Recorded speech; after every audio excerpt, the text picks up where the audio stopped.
ఇట్లాంటి అన్ని కార్యక్రమాలకి తప్పకుండా చేస్తామని చెప్పి తెనాలిలో జరిగిన మీడియా సమావేశంలో మంత్రి నాదెండ్ల మనోహర్ మాట్లాడుతూ మాజీ సీఎం జగన్ పై తీవ్ర విమర్శలు చేశారు. మిడిమిడి జ్ఞానంతో అరకొర సమాచారంతో మాట్లాడడం మానుకోవాలని హితవు పలికారు. పవన్ కళ్యాణ్ పై వ్యాఖ్యలు చేయడానికి జగన్ కు అర్హత లేదన్నారు. ఆయన హయాంలో హెలికాప్టర్లకు 222 కోట్లు ఖర్చు చేశారని ఆరోపించారు. దీపం 2 పథకం ద్వారా లక్షల మందికి గ్యాస్ సబ్సిడీలు అందిస్తున్నామన్నారు. మధ్యాహ్న భోజనంలో సూపర్ ఫైన్ బియ్యం అందిస్తున్నామని పేర్కొన్నారు. చంద్రబాబు పై అనుచిత వ్యాఖ్యలను జనసేన ఖండిస్తుందని స్పష్టం చేశారు. ఆంధ్రప్రదేశ్ మాజీ ముఖ్యమంత్రి జగన్మోహన్ రెడ్డి గారు పత్రికా విలేకరులతోటి సుదీర్ఘమైన ఒక ప్రెస్ కాన్ఫరెన్స్ ఏర్పాటు చేసి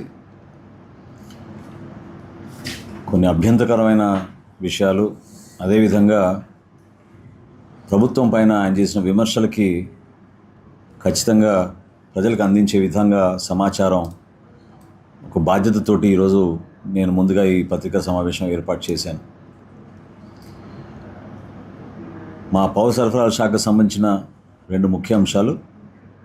ఒకటి, దీపం పథకం కింద రాష్ట్ర వ్యాప్తంగా ఒక అద్భుతంగా పారదర్శకంగా జరుగుతున్న కార్యక్రమం గురించి ప్రజల్ని తప్పుదారి తీసుకెళ్లే విధంగా జగన్మోహన్ రెడ్డి గారు మాట్లాడారు.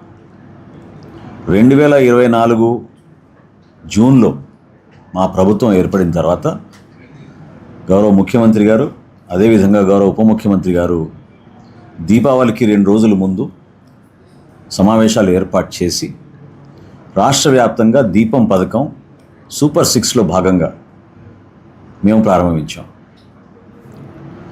ప్రాథమిక అంచనాల ప్రకారంగా ఎవరైతే అర్హత ఉందో అర్హత ఉన్న ప్రతి ఒక్కరికి ఈ పథకం అందించే విధంగా చాలా ట్రాన్స్పరెంట్. ఆంధ్రప్రదేశ్ మాజీ ముఖ్యమంత్రి జగన్మోహన్ రెడ్డి గారు